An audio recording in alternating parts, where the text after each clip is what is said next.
Whoa. Hello. Welcome, everybody. Yes, glad you guys could come tonight. How's everybody doing? I hope it's good.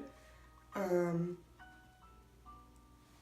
just get off started by saying a little bit about myself. Well, I've always loved comedy since I was just ever so young. My mom and my dad and my sister made up my family of four. We weren't all together for very long, but we definitely had some bonding time. So I'll start off by telling you about my mom. Well, she is a great gal, and she's just so sweet. She's one of those moms that can be, "Oh, my dear, I love you. Oh, my girls are here. I love you guys." And she'd open the door for us and she'd say, "Come on in, girls." Her dog kind of would get under her skin, and in one sentence she'd be nice, and the next sentence she'd be like, "Get out of there!" It's like some evil craziness would come out of her about the dogs. And my father, well, he was quite a guy. He was kind of laid back and strict at times, but mostly laid back. I could recall a time when we were all in my grandmother's den area. There was also a bedroom and a phone back there. And a few of my friends, we were making phone calls, prank phone calls. We would call blocked, and then things like, we need to test drive some vehicles, we'll be there at 8 o'clock, and you get them warmed up for us, and we did all kinds of stuff. It was totally rude, and I don't suggest it to anybody, but we were all hanging out one day, and my father comes in, and we're like, "What are you guys doing in there? What are you kids up to?" And we're like, "Well, we're just making prank phone calls." And he's like, "Well, you better make sure they're local." My sister is probably the closest person to me. However, when we were kids, we fought a lot. We were really adversaries, definitely.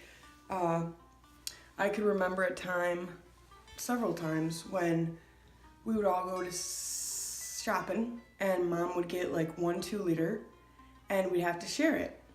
And we'd be in the back of the van, drinking out of the bottle, because we just loved our sodas, our pops. We call it pop. And my sister did something that really got under my skin, and I got the pop in my hand and I said, "I'm drinking this. I'm gonna drink all this." And I started chugging it. And Erin, my sister, goes, "Mom, Becky's trying to drink all the pop." Don't think I could finish it. I promise you this. No political, no super religious innuendos, no agendas. I'm gonna give you some pointers and some tips throughout this session. The prerequisites for being a pastor should be something like this. Can keep a straight face even if somebody makes a little noise on a wooden pew. Or they can keep everybody in line, like, "Hang on to your pews, it's gonna be a long service." Or they say things like, "One at a time, folks, one at a time. I'm gonna be a bear about this. I'm gonna be a bear. I need you to do this one at a time, because I'm gonna be a bear." Trying to talk at once, and your pastor says, "Hold it, everybody stop. Okay, we can't all talk at once. I need one at a time. Now I'm gonna be a bear about this. I'm gonna be a bear, but I need you guys to just talk at once, because we can't get anything done like this." And I love that. I'm gonna be a bear. So ever since then, no matter where I'm at what meeting, I'll stop and I'll raise my hand and I'll say, "Okay, I'm gonna be a bear about this, but we gotta talk at once." Or do you ever get around certain people and they're like, just kind of, they think you're like their personal assistant, and they're gonna be like, you're all just hanging out, riding along, and they're like, "Hey, I hate to be a bugaboo, but can you hand me that?" And then a few seconds later, "Oh man, this song is awesome. Can you turn that up?" And then they're like, "Hey, can you get my pick?" And I mean, don't be one of those people, because that's just too much. That's extra. do less. Yep, do less. Prayer request time is just a whole nother thing, because some people will be telling people's life stories like, okay, so I went to see my tax guy and they were on drugs or something. They were completely high. They don't know what they're doing. They just need prayer. And that might be too much information, okay? Because somebody might know your tax guy, and we need to have discretion when we're telling our prayers at church, definitely. You can always say a friend or someone that I know is suffering from some type of addiction or a medical issue, or you could say a number of things. Or somebody will do something like leave stuff out, or leave a mess, or don't put things back where they go, and I'll come upon the situation and I'll be like, in my mind, I've been really good at not like screaming out loud, but in my mind I'm like this: who did this? What kind of... And then I think about it, and then I'm like, oh yeah, that was me. And then I'm like so upset with myself because it was me. Like, I keep on making myself mad. I gotta stop doing that. Anybody else have that issue? You go to get a Blizzard, they go like this: here's your Blizzard. Here you go. Because that's the rule, that if it's drippy, you get it free, right? So 90% of the time you get really good firm Blizzards, right? And they have no care. But there's always that one time when they're really busy. It might be a summer day, but they hand you that Blizzard and they're like this. And you're like, wait a minute. Something wasn't right here. And then they look at you and then they hope that you don't say anything. But sometimes I think you should do this. Oh no, you don't. That Blizzard is drippy. I want a new Blizzard. That would really throw them for a loop. How about everybody? Have you guys jumped on like this vegan movement? I mean, it's a great thing. I've seen the movies and the studies, and it's just good for everybody. The animals involved, especially the animals involved. The way they're being treated, it's just not right. I mean, you can get farm fresh eggs from chickens that are free, or you can get eggs from chickens that don't even move. And that just seems terrible. So jump on the vegan bandwagon, or even try vegetarian, because meat is just a medium. It's just how you spice it. So anyways, I brought some vegan sausage patties to work one day, and I had all my coworkers try them.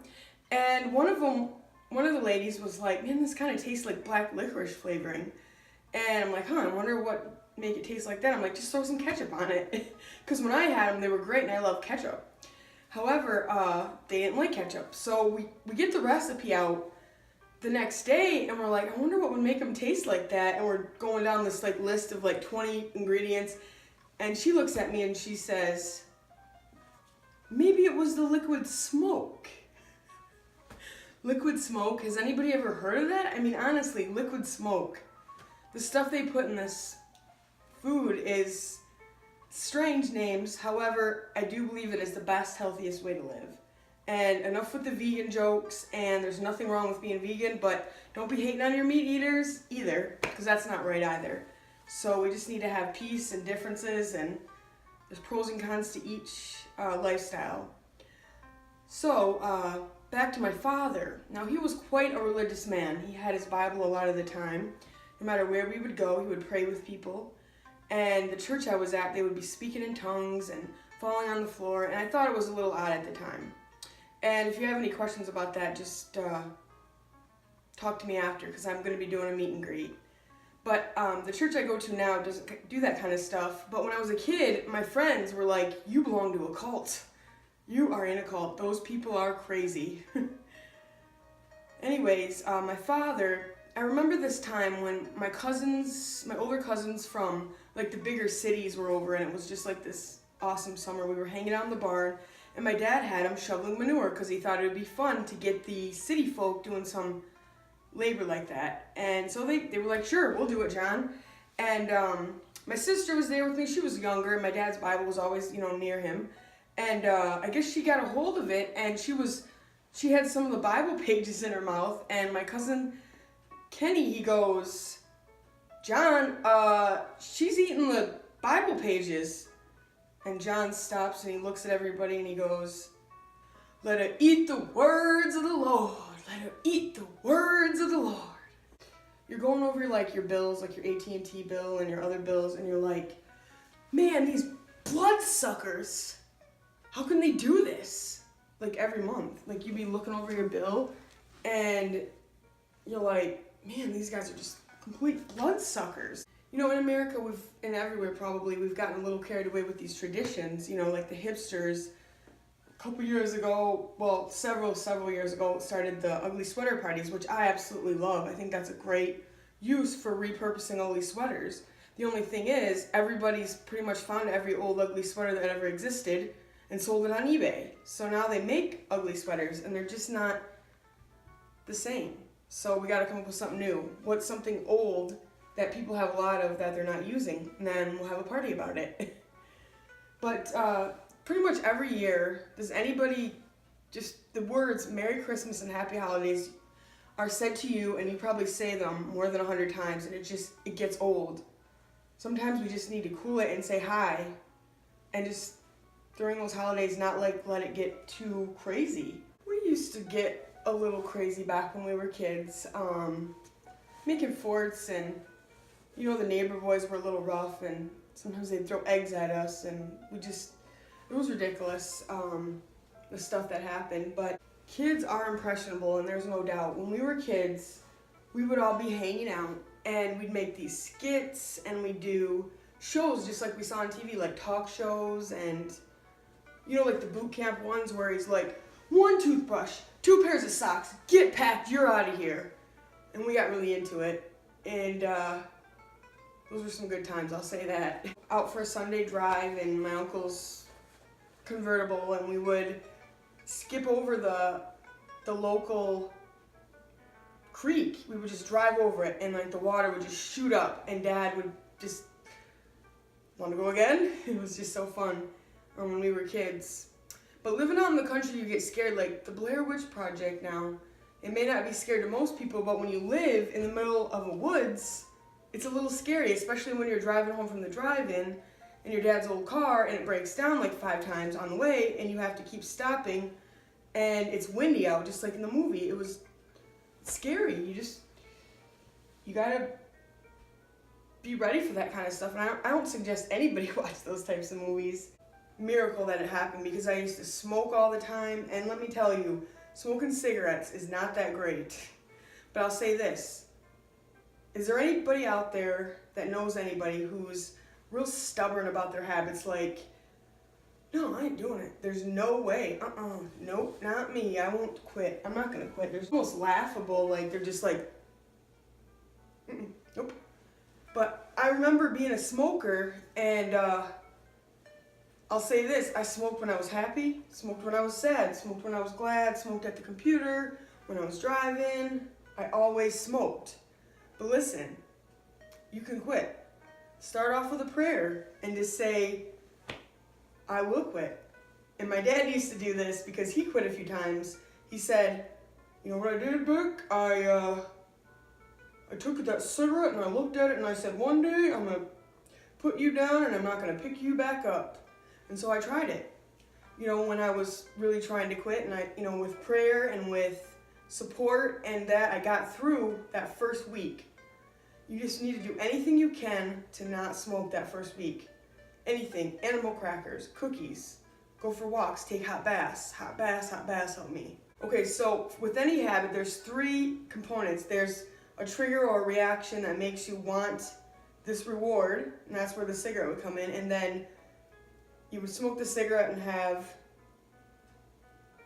the reward. So you gotta change what you have in the middle there, and you'll be able to change your entire habit. So whenever you have that trigger that makes you want to smoke, or that temptation, you have to fill that with something good, a habit that you want to keep. And if there isn't one that's good at the time, just use whatever, like candy.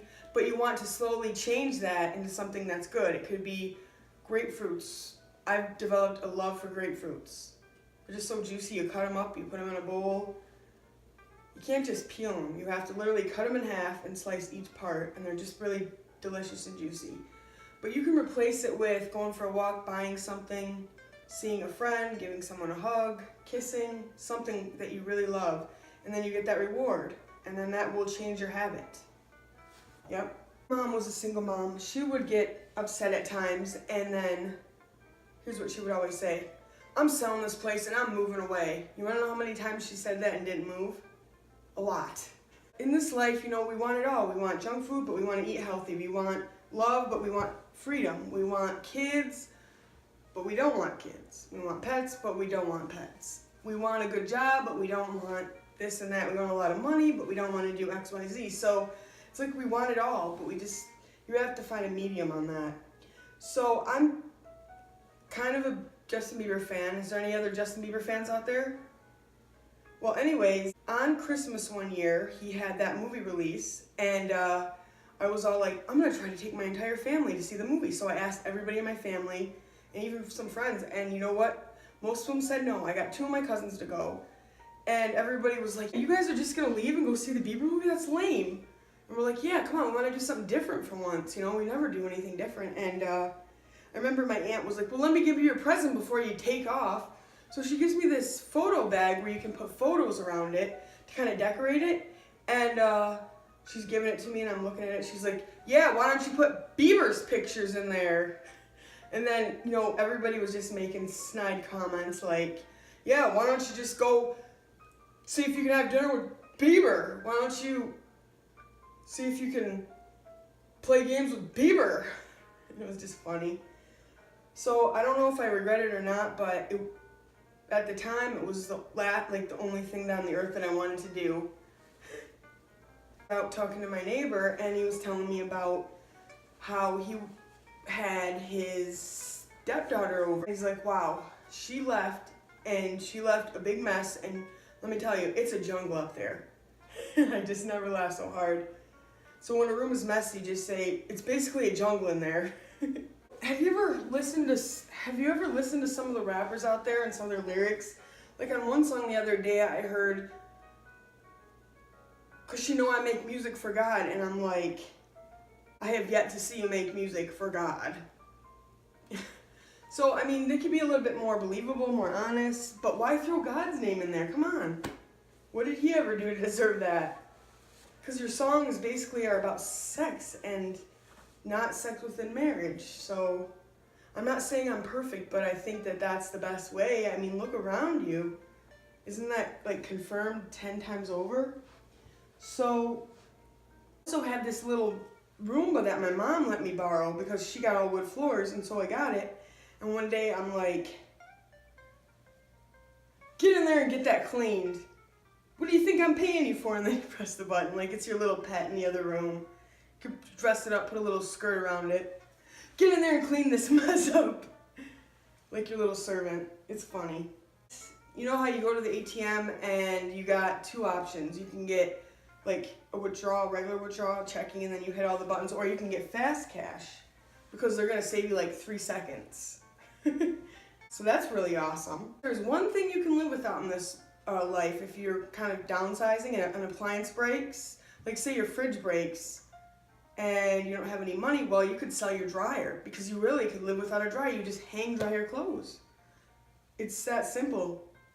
A rolling rack is a few dollars, and you guys have been such a great audience tonight. I just want to thank you. Can I get a round of applause for the audience, please?